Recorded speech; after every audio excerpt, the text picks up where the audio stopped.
Peace, being at peace, is the essence of feeling worthy.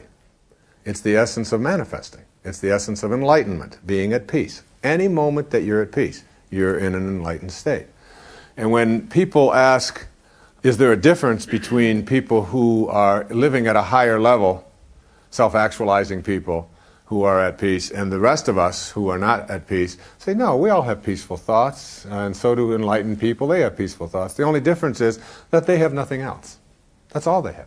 They don't have all of this other stuff that goes with it. All of the fears, all of the anxiety, the stuff that we have come to believe is just a part of our lives. The self-reproachment, the self-repudiation.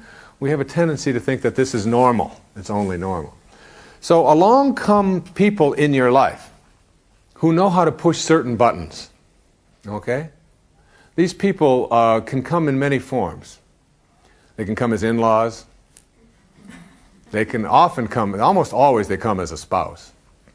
And they can come as your children. And when these people show up in your life, they can take you away from your peace.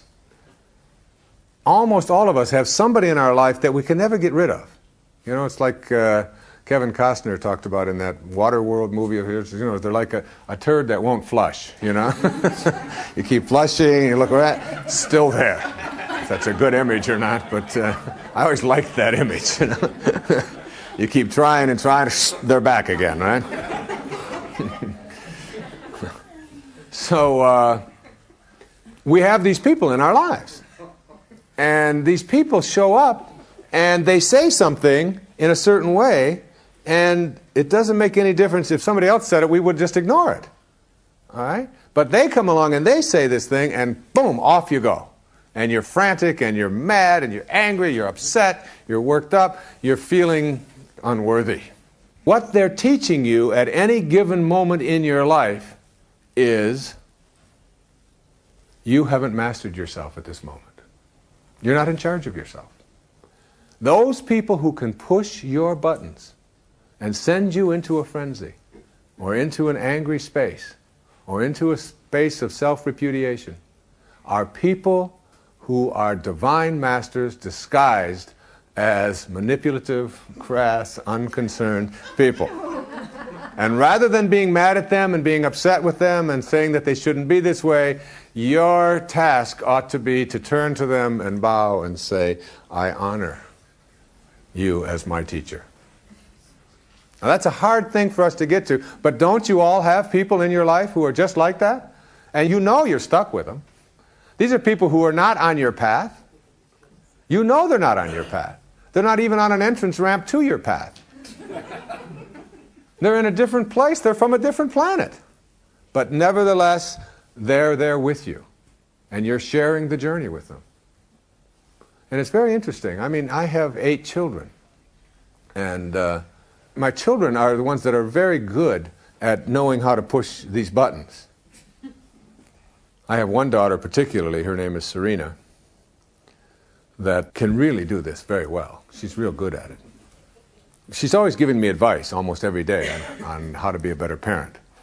She even said to me one time, she said, I can't believe you actually wrote a book on how to be a better parent. I just can't believe that. She was about 9 years old telling me this. You really wrote that? And whenever she gives me this advice, it's like, or she starts going into one of her routines, I find myself, really being challenged. I don't usually turn around and say, I honor you for, I'm usually saying, well, you. But nevertheless, there's a part of me that recognizes this, and I also recognize it in my relationship with my wife. And we've been together for a long time, and there are areas where she will say something and I will find myself, and then I'll stop. You see, because essentially, the ego part of us wants us to be right, whereas the higher part of us always wants what? Peace. That's all it ever wants.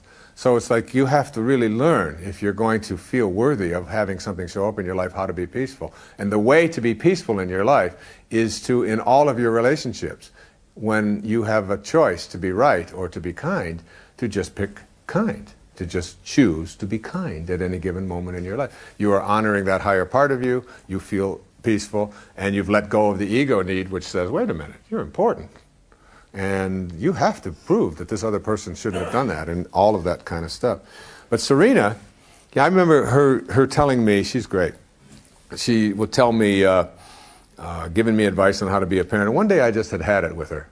And I said, you know, Serena, I said, it's time for you to stop telling me what kind of a parent to be, and stop blaming me for the kind of parent I am, and take responsibility yourself for the kind of parent that I am. And she stopped, and she assumed this pose that she always assumes with her hand on her hip, you know, and her knee going up and down real fast. And she said, you want to run that one by me one more time?